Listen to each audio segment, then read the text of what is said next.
Recently मेरे दादाजी मुझसे बोले, बेटा हमारी जिंदगी का सबसे बेस्ट समय हमारा बचपन होता है। ये बोलकर वो अपने डायपर में हगने लगे। तो मैंने इस बात पे थोड़ा गौर किया और मुझे पता चला कि यस, बचपन सच में बहुत रैंडम होता है। बचपन में एक बार साइकिल की चेन चढ़ाते समय मेरा हाथ आ गया, तो मैं भाग के अपने अपाहिज दोस्त को भी ले आया कि उसके भी हाथ आ जाए। बचपन में मुझे मेरी दादी का चरित्र सही नहीं लगता था, क्योंकि वो मुझे डेली नया तारा दिखा के बोलती थी वो तुम्हारे दादाजी है। बचपन में मैं थोड़ा भोला भी था, ऐसे फालतू किसी को उंगली नहीं करता था, वरना फिर मैं 9 तक ही गिन पाता था। एक तो तब कोई भी आके गिनती पूछ लेता था, और उंगली करते समय गिनना कितना मुश्किल होता है पता है। बचपन में मैं और मेरा भाई हमेशा WWE देख के लड़ते थे, क्योंकि माँ बाप की चाहते लड़ने लायक थी नहीं। एक तो मेरा छोटा भाई बचपन में बहुत शांत स्वभाव का था, बेचारा स्कूल में भी सीनियर से बुली होता था। हाँ, वो सीनियर मैं ही होता था।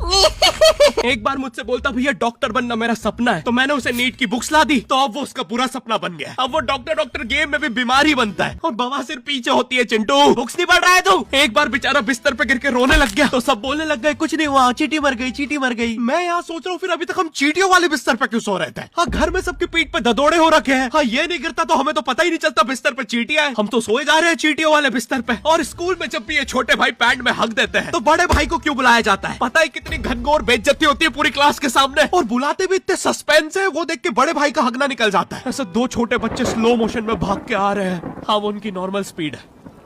मैं देखता हूँ मेरे भाई को क्राइम सीन से 2 पियून पकड़ के ले जा रहे हैं। उसे ब्राउन रंगे हाथों पकड़ लिया गया। मेरे भाई ने मुझसे जाते जाते कहा, मुझे फंसाया जा रहा है।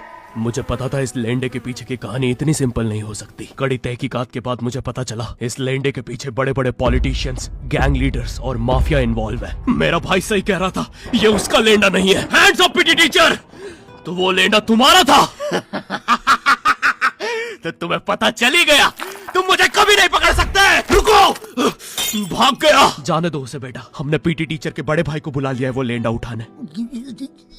लेंडा आपकी नजदीकी सिनेमा घरों में पड़ा होगा तो देख के पैर रखना। ये चैनल पे जितने भी अजीब और गरीब चीजें तुम देखते हो, ये मैं और मेरे भाई की लाइफ में हमेशा होती रहती है, और इसलिए हमने ये चैनल नॉट योर टाइप बनाया था। मेरे भाई ने कहा तू बोल, और मैं एनिमेशन करता हूँ, और लो बन गया नॉट योर टाइप। आपके अरे अभी भी लेंडा लगा हुआ है। बचपन में बोले जाता था कि तुम जितने दांत तकिए के नीचे रखोगे तुम्हें उतने ही रुपये मिलेंगे। तो मैंने दादी की 32 रख दी, तो मुझे 32 रुपए मिले। वो 32 7,000 की थी। जो पिटा हूं ना मैं घर पे, साली स्कैमर दांतों वाली परी चांदी का दांत ले जाके 1 रुपया देती है। दांतों से याद है, बचपन में सब सूखा बॉर्नविटा खाते हैं क्योंकि दांत दूध के होते हैं। ठीक है, ये वाला जोक हटा दूंगा। बचपन में मुझे चुड़ैलों से बहुत डर लगता था। एक बार मुझे चुड़ैल के पैर के निशान दिखे तो मैं उल्टा भागा, पर फिर मैं चुड़ैल के ही घर में आ गया। हाँ, मैं पट्टी में भूल गया था उसके पैर उल्टे होते हैं। तो फिर मैंने सोचा इसका पीछे से सर फोड़ देता हूँ। सर फोड़ने गया तो वो उसका मुंह निकला। फिर से भूल गया कि साली चुड़ैलों के बाल भी मुंह पे होते हैं। आदमी को पता चले तो चले कैसे। जब मैं छोटा था नींद में बिस्तर भी बहुत गीला करता था। मेरी मम्मी हमेशा गुस्सा करती थी कि सोने से पहले सुसु किया कर। अब उन्हें कैसे बताऊं, फिर गीले बिस्तर में मुझे नींद